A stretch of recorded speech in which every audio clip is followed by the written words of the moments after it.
আসসালামু আলাইকুম। আপনি যদি সোনালী ব্যাংকের গ্রাহক হন বা সোনালী ব্যাংকে ফিক্সড ডিপোজিট করতে চান, এফডিআর কিন্তু নতুন আপডেট নিয়ে এসেছে এবং বেশ কিছু সুযোগ সুবিধা কিন্তু অন্তর্ভুক্ত করা হয়েছে। রেটের ক্ষেত্রেও পরিবর্তন দেখতে পারবেন। 1 লক্ষ টাকা রাখেন, 8 লক্ষ বা যে কোনো পরিমাণ অ্যামাউন্টে এফডিআর করলে আপনি কত টাকা লাভ পাবেন, সরকার কত টাকা ট্যাক্স কাটবে, আপনাকে কত টাকা তুলে দিবে, ইন ডিটেলস বিষয়গুলো ভিডিওতে তুলে ধরার চেষ্টা করব। তাই অবশ্যই ভিডিওটা লাইক করে শেয়ার করে দিবেন, যেহেতু ভিডিওটা ইনফরমেটিভ হচ্ছে বন্ধুরা। এখানে 3 মাসের সময়ের জন্য এফডিআর করলে রেট কিন্তু 8%, 6 মাস সময়ের জন্য এফডিআর করলে 8.25%, 1 বছরের জন্য এফডিআর করলে 8.50% রেট কিন্তু বর্তমান সময়ে দেওয়া হচ্ছে। এইভাবে 1 লাখে 3 মাসে 2,000, 2 লাখে 3 মাস অন্তর 4,000, 3 লাখে 3 মাস অন্তর 6,000, 4 লাখে 3 মাস অন্তর 8,000, 5 লাখে 3 মাস অন্তর 10,000, 6 লাখে 3 মাস অন্তর 12,000, 7 লাখে 3 মাস অন্তর 14,000 এবং 8 লাখে 3 মাস অন্তর 16,000। অনেকেই বলতে পারেন এখান থেকে সরকার ট্যাক্স কাটবে কিনা। এটা কিন্তু আপডেট 1, স্টেপ 1। সেই হিসাবে যদি আপনার 2 লাখ টাকা রাখেন, 4,000 টাকা যদি হচ্ছে 3 মাস পর পান, তাহলে -10% হারে যদি টিডিএস কাটে, তাহলে কেমন মুনাফা পাবেন স্ক্রিনটা ফলো করলে দেখুন 3600 মুনাফা পাবেন। এইভাবে 6 মাসে 1 লাখে 4,125, 2 লাখে 6 মাস অন্তর 8,250, 3 লাখে 6 মাস অন্তর 12,375, 4 লাখে 6 মাস অন্তর 16,500, 6 লাখে 5 মাস অন্তর 20,622, 6 লাখে 6 মাস অন্তর 24,750, 7 লাখে 6 মাস অন্তর 28,875 এবং 8 লাখে 6 মাস অন্তর 33,000। এইরকম আপনার মুনাফা করা হয়েছে।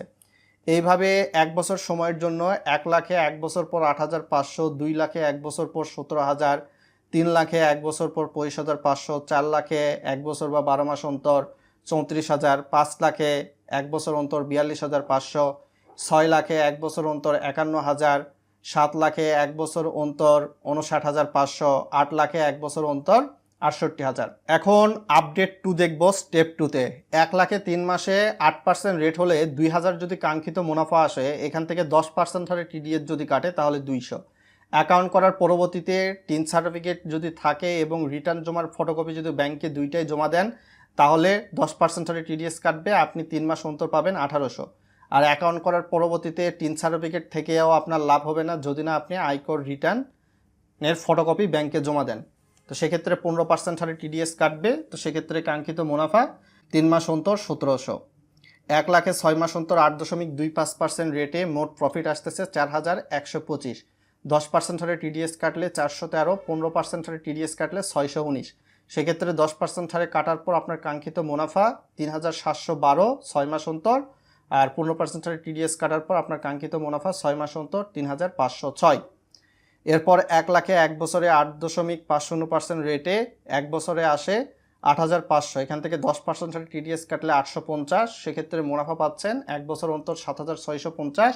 আর 15% হারে যদি টিডিএস কাটে 1 বছরে থেকে, তাহলে 1,275 কাটবে এবং 15% হারে টিডিএস কাটার পর মুনাফা 7,225।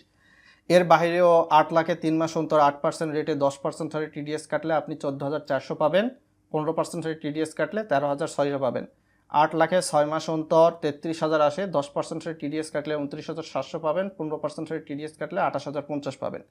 8 লাখে 1 বছরে 8.50% রেটে আসে 68,000, 10% হারে টিডিএস কাটলে পাবেন 61,200 আর 15% হারে টিডিএস কাটলে পাবেন 57,800। সোনালী ব্যাংকের এফডিআর এর সুবিধা এবং বৈশিষ্ট্য: মেয়াদ উত্তীর্ণ হওয়ার সময় স্বয়ংক্রিয়ভাবে নবায়ন হয়ে থাকে, সর্বোচ্চ 99 বার নবায়ন করা যায়। অর্থাৎ ব্যাংকে না গিয়ে আপনার ফিক্সড ডিপোজিট না ভেঙে অটোমেটিকলি আবার রিনিউ হলো সামনের 3 মাসের বা 6 মাসের 1 বছরের জন্য, যত মেয়াদে আপনি এফডিআর করবেন। জরুরি আর্থিক চাহিদা পূরণের জন্য এফডিআর অ্যাকাউন্টের বিপরীতে ঋণ সুবিধা পাওয়া যায়। মেয়াদ শেষে মূলধন এবং আয় পূর্ণ বিনিয়োগ নমনীয় বিকল্প সুবিধা। এখন বিশেষত জরুরি আর্থিক প্রয়োজন মেটাতে আপনার এফডিআর এর বিপরীতে ঋণ নেওয়ার ক্ষেত্রে অবশ্যই ব্যাংকে যোগাযোগ করতে হবে, ব্যাংকে ছাড়া হবে না ঋণ এফডিআর এর বিপরীতে। কেন? এফডিআর আপনার জন্য নির্দিষ্ট মেয়াদে নির্দিষ্ট হারে লাভ নিশ্চিত করে এবং বাজারের ঝুঁকি এড়িয়ে স্থিতিশীল আয়। নির্ভরযোগ্য ব্যাংকিং সেবার অংশবিশেষ হিসাবে সুবিধাজনক নিয়মে এফডিআর হিসাব খোলার সুযোগ রয়েছে। তো এখানে দেখতেই পাচ্ছেন সোনালী ব্যাংক কর্তৃপক্ষ যে বিষয়গুলো বলেছে, অবশ্যই আর্থিক বিষয়ে সিদ্ধান্ত নেওয়ার জন্য নিজের স্বজ্ঞানে ভেবেচিন্তে সিদ্ধান্ত নেবেন, কারো কথায় প্ররোচিত হয় নয়। তো মেয়াদ উত্তীর্ণের পর বিকল্প মেয়াদ শেষে মূলধন এবং ইন্টারেস্ট পুনরায় বিনিয়োগের সুবিধা বা সরাসরি সেভিংস বা কারেন্ট অ্যাকাউন্টে জমা নেওয়া যাবে। যখন আপনি এফডিআর করবেন তখন এই বিষয়গুলো ব্যাংকে বললে এটা আপনার চালু করে দিবে, স্বয়ংক্রিয় নবায়ন বা ব্যাংকে সরাসরি টাকা ফেরত সেভিংস অ্যাকাউন্টে। হঠাৎ আর্থিক প্রয়োজনে আপনার এফডিআর অ্যাকাউন্টের বিপরীতে স্বল্প সুদের ঋণ অর্থাৎ 8% রেট 3 মাসের জন্য যেহেতু বলা হয়েছে, সেক্ষেত্রে এর সঙ্গে আরও 3% যোগ হয়ে সেই ইন্টারেস্টটা কিন্তু এফডিআর এর বিপরীতে প্রযোজ্য হবে। আর মেয়াদ শেষে পুনরায় বিনিয়োগ করতে চাইলে স্বয়ংক্রিয়ভাবে আপনার এফডিআর নবায়ন করুন সর্বোচ্চ 99 বার পর্যন্ত। এই বিষয়গুলো বলা হয়েছে। আর মেয়াদ শেষ হওয়ার আগে ফিক্সড ডিপোজিট ভাঙলে আপনি কোনো ধরনের মুনাফা কিন্তু পাবেন না। আপনি সোনালী ব্যাংক সহ বাংলাদেশের যেই ব্যাংকে ফিক্সড ডিপোজিট বা এফডিআর করতে চান, অ্যাকাউন্ট ওপেনিংয়ের জন্য সরকার কিন্তু টিন সার্টিফিকেট বাধ্যতামূলক করতে যাচ্ছে 2026-27 অর্থ বছরে জুলাইয়ের 1 তারিখ থেকে। আপনি নতুন অ্যাকাউন্ট খুলতে গেলেও টিন সার্টিফিকেট বাধ্যতামূলক, এটা যদি পাস হয়ে যায়। আর 10 লক্ষের বেশি আপনি যখন ফিক্সড ডিপোজিট করবেন, সেক্ষেত্রে আয়কর রিটার্ন যে জমা দিয়েছেন এটার ফটোকপি কিন্তু ব্যাংকে জমা দেওয়া বাধ্যতামূলক। এছাড়া রিটার্ন জমার ফটোকপি দিলে আপনি 10% হারে টিডিএস কাটবে, আর রিটার্ন জমার ফটোকপি না দিলে 15% হারে টিডিএস কাটবে। আপনার ভিডিওতে কিন্তু দেখতে পেয়েছেন 10% এবং টিডিএস এবং 15% টিডিএস কর্তন করলে কেমন আপনার কর্তন হয় টিডিএস বা কর, সেই বিষয়টা। সো এই বিষয়টা অবশ্যই গুরুত্বপূর্ণ। আর অ্যাকাউন্ট ওপেনিংয়ের জন্য অবশ্যই আপনার সোনালী ব্যাংকে আগে থেকে যদি সেভিংস অ্যাকাউন্ট থাকে তাহলে শুধুমাত্র 2 কপি পাসপোর্ট সাইজের ছবি নিয়ে যাবেন। আর সোনালী ব্যাংকে আগে যদি আপনার সেভিংস অ্যাকাউন্ট না থাকে তাহলে 4 কপি পাসপোর্ট সাইজের ছবি নিয়ে যাবেন। আপনার নমিনির 4 কপি পাসপোর্ট সাইজের ছবি লাগবে যদি সোনালী ব্যাংকে আগে থেকে অ্যাকাউন্ট খোলা না থাকে। আগে থেকে অ্যাকাউন্ট খোলা থাকলে নমিনির 2 কপি পাসপোর্ট সাইজের ছবি লাগবে। গ্রাহক এবং নমিনির এনআইডি কার্ডের ফটোকপি লাগবে। গ্রাহক এবং নমিনির এই দুইজনের মধ্যে কারো যদি এনআইডি কার্ড না থাকে সেক্ষেত্রে পাসপোর্টের ফটোকপি দিয়ে এই অ্যাকাউন্টটা করতে পারবেন, তবে অবশ্যই পাসপোর্টের মেয়াদ থাকতে হবে। পাসপোর্টও যদি না থাকে তাহলে ড্রাইভিং লাইসেন্সের ফটোকপি দিয়ে অ্যাকাউন্ট করা যাবে, তবে ড্রাইভিং লাইসেন্সেরও মেয়াদ থাকতে হবে।